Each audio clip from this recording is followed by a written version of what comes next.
as you guys already know, the internet is coming back in Iran. We already heard that President Pezeshkian ordered. He ordered. Oh my God. Okay, I guess nobody. President Pezeshkian ordered the internet to come back. That's probably the reason, guys.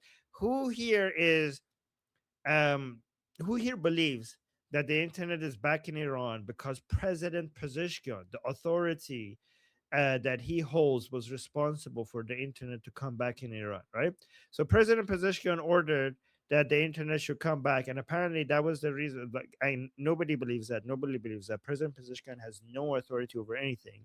So whoever was in charge of deciding to bring internet to reopen the internet inside Iran, they told Pezeshkian to order it, and in my opinion, is so that whatever happens that hurts the regime because of opening the internet, he could take the blame for it, right?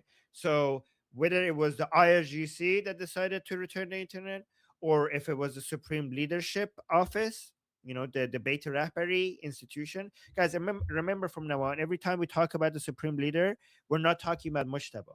We're talking about the institution that is the Beit Rahbari. Okay, we're not talking about this individual, right? So whether if it was the IRGC or the supreme leader, the Beit Rahbari, or the Supreme National Security Council, or the Shoraya Aliyah Fazai Majazi, which is the supreme council for the internet, whatever it was, they decided that the Pezeshkian would come out and said, like, it was me, so that they could throw him under the bus if once things go turn to once the shit hits the fan because of returning the internet, right?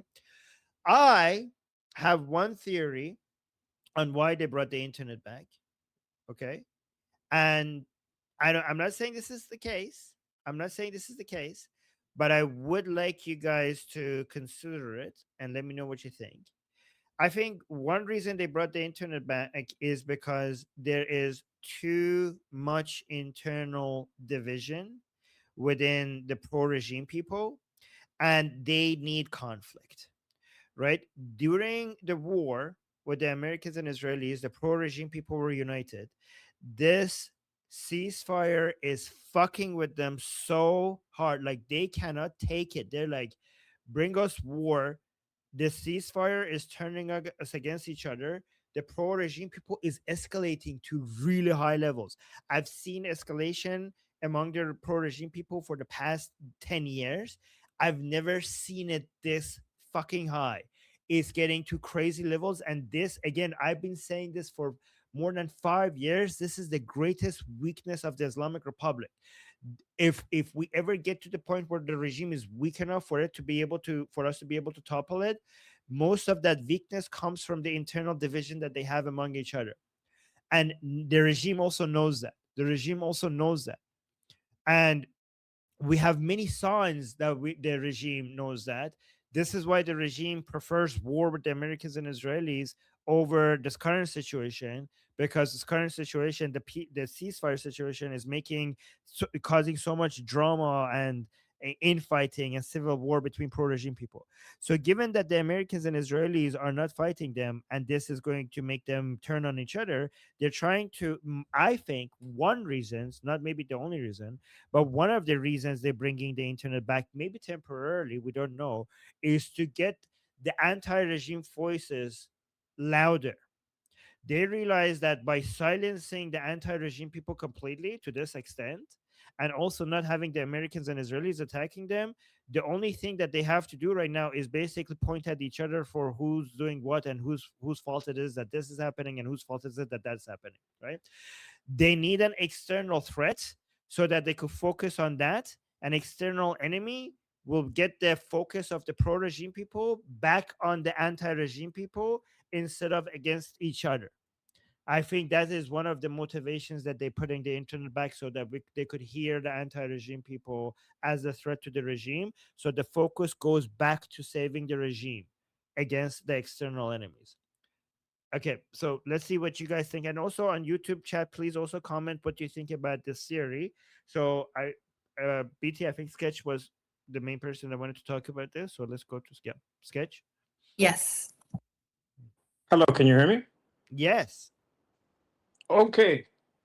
I believe that's absolutely very possible and probably the best estimate. You guys are fighting each other. We need you fighting the other people. So let's let you see them so you remember. Basically, right? Walmart American Take. You guys are fighting each other instead of you're fighting each other about who's right, but you both agree the bad guys are all these anti-regime people, right? So you guys got to stop that and remember that we have bigger problems. So look, let me take the curtain down so you can see the your true opposition, right? I get that, but I think there might be more than one purpose, right? You do things with more than one goal, so that's one goal. I believe there might be other goals. Another goal might be to try to see through the internet if anybody gets sloppy once it comes back, gets desperate to get a message on, and they like. I would suggest everybody that gets back on be extremely careful. Use your encrypted stuff. Use whatever you have used that has worked, but be extremely careful. I don't think they're going to put it back on if they don't have a big eye on it or a better eye than they had before. These people are in contact with China, and these people are really good at doing censorship and internet censorship. So I would be very careful of that. But I think that it would also be like you can like hit in a hidden way, kind of, sort of tell America, hey, look, we did a good thing. You know what I'm saying? Like, lay off, don't bomb me right now. Wait a minute, I'm doing stuff, right? But I would suspect that that's not the only reason. That's where I would put it. And you can probably theory craft better than I can. You can brainstorm with Iranians better than I can. What other purposes may be layered into that outside from stopping division within the pro IRGC? I believe that may be the main one, but I believe there may be other layers to it that should be considered. One other layer to consider is that money speaks even within the Islamic Republic, and we need to consider the financial influence of the people who are making money because of the internet cut versus the people who are losing money because of the internet cut. Remember, many businesses are IRGC owned, and I bet you some of these businesses that are IRGC owned relied on people being able to use the internet. Like, for example, a lot of internet companies have been swallowed by IRGC. So Iranian people not having access to internet is making those companies that are IRGC owned lose money as well. So we should take that into consideration as well. So segments of IRGC might have might be also putting pressure on other segments of IRGC that you're fucking our companies here, like you're fucking with our portfolio. What do you think about that, Sketch? I think I hadn't considered that, and I think that's brilliant. And it's the only counter they have to economic fury is getting money in through the internet because you can't really put a blockade on it. It's you could well in a way you can kind of like sanction companies, but the way they operate, I don't think it would affect them that much. So it's one of the few economic valves that they can open for their own relief. I don't think they give the people relief, but it might also benefit Iranians in the gig economy. So you got to kind of take the good with the bad. But I completely agree with that. I hadn't thought of it, but I think yes, that's very very likely a very that those are the two strongest points that I can think of. Okay, well, thank you for that. Next, we have a comment from D-Dom saying Pezeshkian needs IRGC approval to order a pizza. And to respond, we have Jose. He stole my comment. That's fine. But whatever his name is, also about a week ago, put a comment out that was all over the place stating that we need to actually negotiate with the Americans and not play the games. He said that. He's still around. That surprises me after that. I agree with you, Armin. Something seems very rigged about him saying it, and up it comes, even though it was only like 38%, 39%. I believe when you showed it on the show. It makes it interesting. I didn't think it was going to happen, but it makes the most sense when you mention the fact that the RGC commanders a while ago are the actual business owners, and they're losing their ass and money, and they would like to make some money, please. You know, But I would like to, for all the people listening into this chat that have family in Iran, kindly tell them, watch what they say on the phone. Watch what they type on the internet. Be very, very careful. You are most likely being listened to, and we don't want anything bad happen to you. So, so to that point, I just want to thank you so much, Jose. That's very good advice. Um, let me respond to that, and also to some comments in the chat on YouTube, because it's relevant. The way people need to understand IRGC is IRGC has so many different segments, and it's not just one monolith. And different segments of IRGC have different revenue models. So when we say like one segment of IRGC that makes money from something might be at odds with another segment of IRGC who doesn't make money from that. And, in fact, it would be so, for example, there is a per segment of IRGC who doesn't make money from having companies that are internet based and they concerned about security. So they want the internet cut. And there's other segments of IRGC that has these companies in this portfolio. So they might be like, fuck you, bring the internet back on. So that's what you have to consider. Also, Fleshy Interloper was saying, could Trump have required it? So the people who are responding, thank you, Fleshy Interloper. That's a super chat, by the way. So if you guys want to respond to that when it's your turn, respond to that as well. And there was a question saying, so which group has control over the internet, IRGC or Beit Rahbari? The way I answer this is like, if you want to understand it, is not like a either or. It's not like so among the four segments of the Islamic Republic, the two most powerful ones is IRGC and the Beit Rahbari, or the institution of the supreme leadership. The IRGC has industry power, economic power, and military power, and the Beit Rahbari has also economic power, less than IRGC, but mostly people power, because it has the legitimacy of having the supreme leader. So not people power as in the Iranian people, but just only the minority pro-regime people. It has the most influence over them. So instead of thinking about who has the control, think about it as a competition of powers, fighting for different positions, and then in different situations, who comes on top. That decision will be made, and sometimes this group wins, and sometimes another group wins. And also, there are segments and different groups that over, like for example, there's a group of people that will be named these people, and they have this much power in the Beit Rahbari and this much power within the IRGC. So there's overlapping powers, and if you want to, I'm not going to go into much detail, but it's not a simple either or. It's more overlapping powers and different segments competing with each other over different positions. I don't know if that answered the question. Okay, let's go to the next.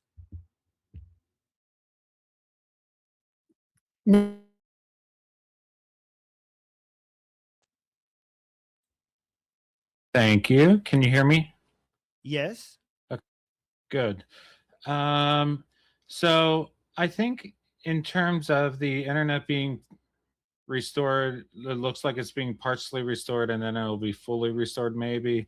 I think in this case, Pezeshkian could see there was way too much pressure, and that's why he spoke out about it.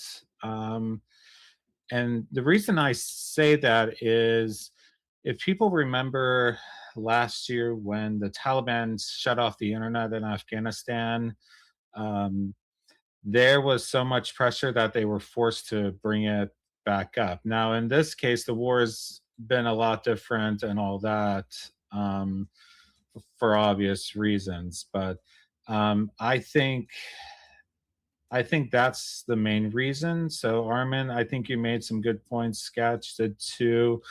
But whether they restore the internet fully is a different story. I'm not sure if it was a requirement from President Trump or not. It may have been, but who knows at this point. That's my thinking. I just got a comment in our YouTube chat in Persian from Iran saying, Armin kojai internet اومد. Filternet. Okay, ببینی Filternet اومد. So we're getting messages from Iran. Iranians are coming online, and he's posting like, hey Armin, where are you? Internet is back. And then he clarified, but instead of internet, I mean Filternet. Filternet is back. So he's mixing the word filter and internet together, saying Filternet is back. So yeah, so some of the Iranians who used to follow me on my Persian channel are now also here, like, hey Armin, we're back. So I haven't seen them for so long. Hi guys. All right. Okay. Soon I will have Persian shows again. I mean, I think I'm gonna have to put on soon, because now that the internet is back, I need to get active again on my Persian channel. And I don't know what to cut from, guys, because I'm doing 4 live streams a day, and I don't want to cut any of them. So I think I'm looking at my calendar what to cut to do 5 live streams a day. And I think I need to cut from my sleep, because I don't see anything else to cut from. But yeah, we'll see. Yeah, cut sleep, exactly. Armin, we were not under the impression you were sleeping as it is, so maybe choose something else. I mean, you're doing great, but yeah. So next to respond, we have Richard. Thanks a lot. So yeah, Armin, I wanted to say, my instinct tells me that the regime's decision to restore the internet is primarily financial.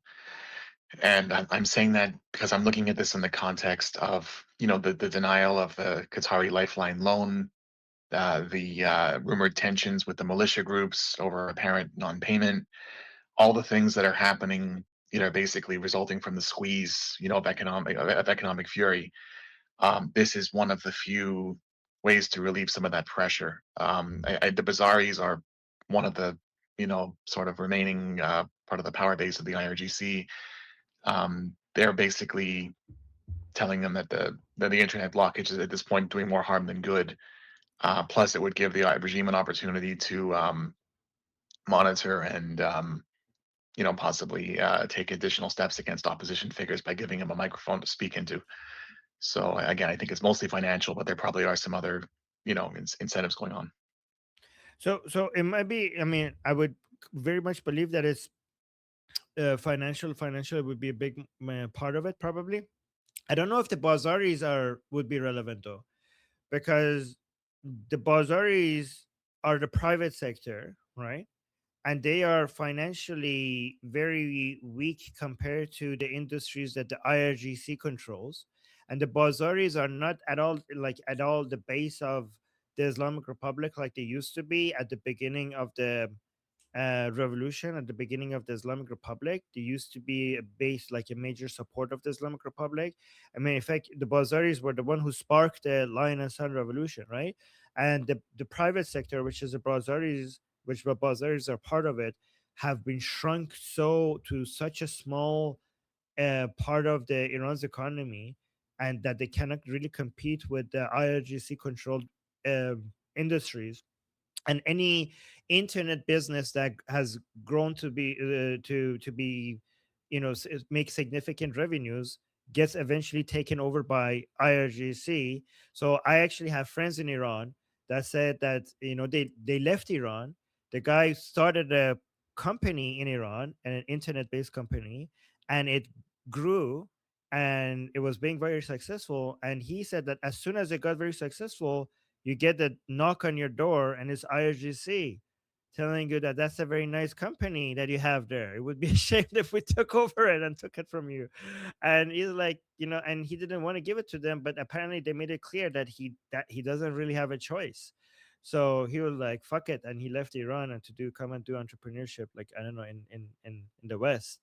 But that's how it is. Like, so everything that becomes even a little bit big, other IRGC will come and go like whoop, just swallows it. It kind of sounds like the mafia. I would also, add that the industries that were nationalized in the under the guise of national security still have to, use the internet to make some kind of revenue coming in. So it's part of the desperation, for opening up the revenue streams to keep the system from collapsing completely. Yes. Thank you, Richard. Um, Guys, I just saw Nima. Nima is back online. Oh my God, Nima! Nima, are you okay? Nima from Iran is online on my on YouTube chat. Oh my God, my friends are here. My friends are here saying hi, my friend. Oh my God, the internet is back. I'm seeing my friends. Nima, love you, Nima. Okay. Okay, okay. Like Nima, I will be in touch with you soon. Okay, we're gonna go back to Persia show soon. Okay, okay. So next. I feel like you should just like ignore us right now, cut this off and go to the Persians and the Iranians. I mean, I No. love you, but like I'm willing to let you go. You haven't seen them. No, I mean our leader Prince Reza Pahlavi has ordered us content creators that the most important thing we could do right now is to keep the world's attention on Iran, right? So this is why we need to be. But also, yeah, but I will definitely schedule. I also need to schedule it. Like I need to set up the stream and everything. Okay, go to Discord, ask people what is the best timing right now. So I need to go get advice from the Persian Discord. So, but yes, I will set it up. Okay, do you want us to let you out a little bit early today? Because it seems No, like no, side chat is very in favor of that. Just like no. maybe 10 minutes, It's then you could do 11. that. It's 11 p.m. right now in Iran anyway. So I need to. If I go live, it needs to be before my first English stream. Right? No, I mean to Discord to like set up a post for the details. If you want us No, to but let you out there's just a few. no. Okay. It's okay. Like, don't worry. Don't guys. I will talk. 11 Yes, p.m. You're the last thing they're seeing before they go to bed, Armin. That's how special you are. It's okay. Don't worry, guys. I will figure this out. Thank you, though. Okay, very good. You are next to respond to this, and then to close it Oh. out, we have Jeffrey. Let's just go to Jeffrey because I interrupted so many times. Basically, I already gave my points. Yeah. Yeah, all good points. I'm going to expand on some of them or like bounce off of some of them. Kind of like four main observations come from the limited reopening of the internet. So, as previously stated, one of the primary drivers is economic survival. I mean, the blackout inflicted catastrophic damage, right? They estimates put the direct loss in the billions of dollars. So telecom, e-commerce, banking, oil, gas transactions, remittances, businesses were paralyzed, foreign trade, on and on. Like the mullah regime's economy was bleeding out. So restoring limited connectivity was very much a calculated move, almost assuredly by the regime remnants, to try and set up to restart basic financial flows and allow exporters and importers to operate and try to prevent a total collapse during the pause.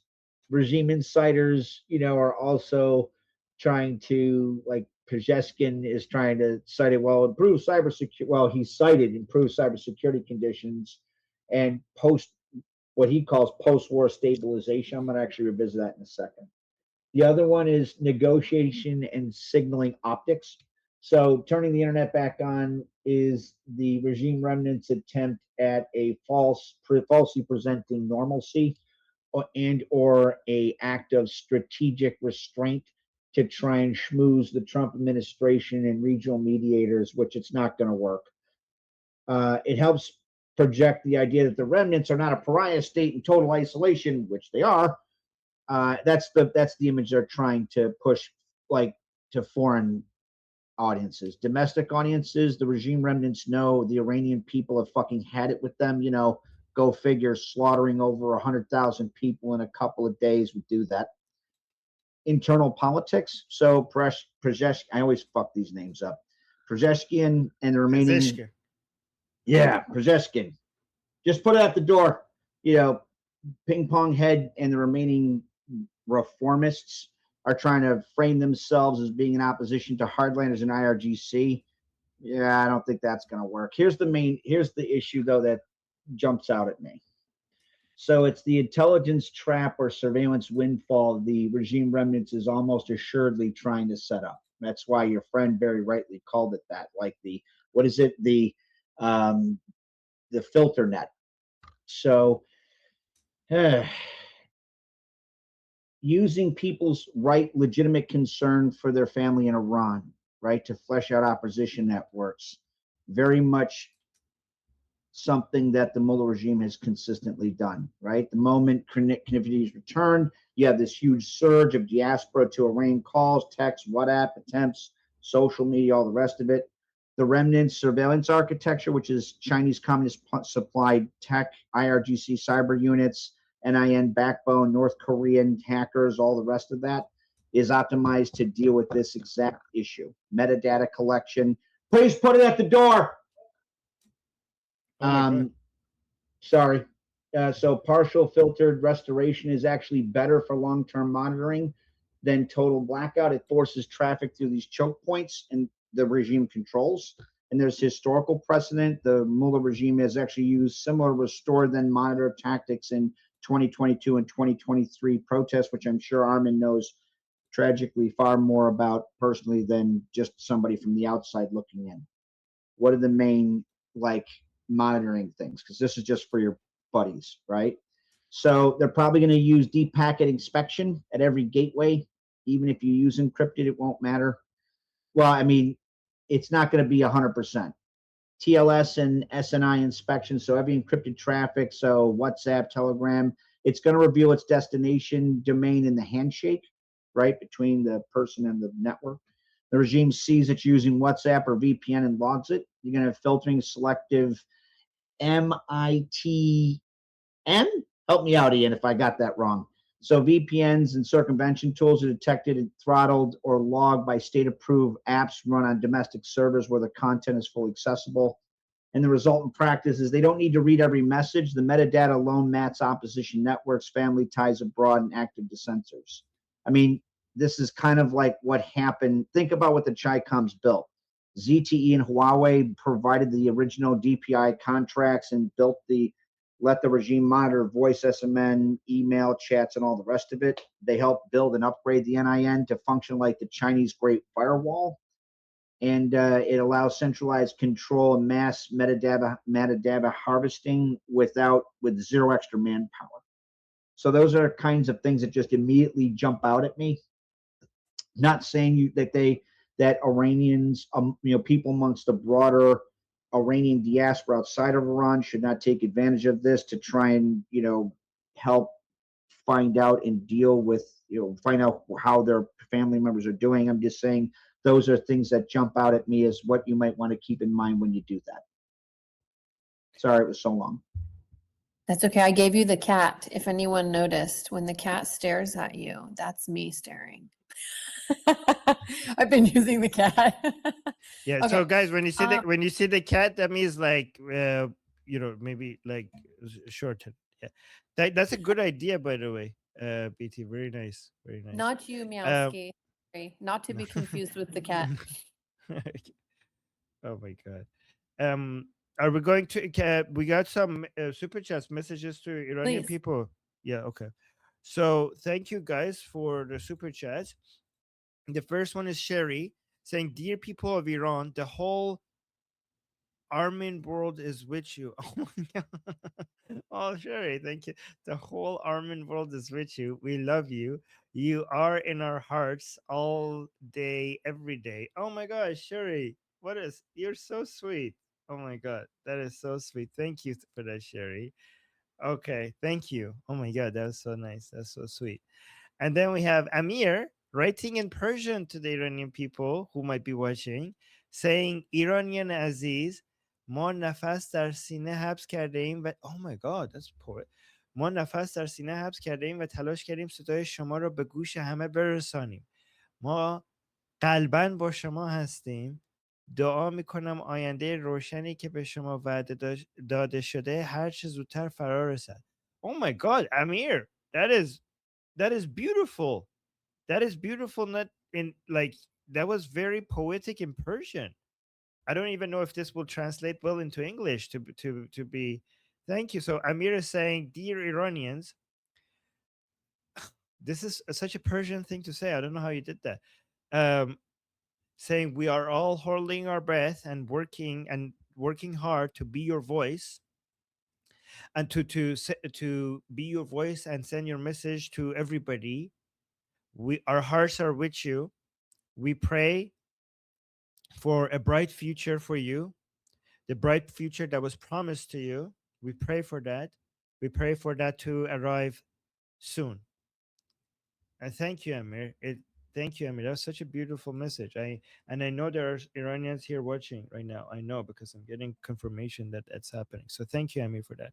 And I'll let when I go on my Persian channel. I don't know how active it's going to be, given that I haven't been using it for a while. It used to be very, very like big, but I'll see. But I'll tell them. Hopefully, once I do a couple of live streams, it will warm up again and we'll go back to where it used to be. But I'll tell people how much you guys were by our side, all of you, right? Thank you. So Fleshy Interloper said, thank you for the super chat. Fleshy saying, you bet the Chinese set up monitoring. Yep, actually that is true. We know that a lot of surveillance technology of the Islamic Republic comes from China. China has helped a lot. The CCP has helped the Islamic Republic a lot when with gathering information and suppression and monitoring of the Iranian people.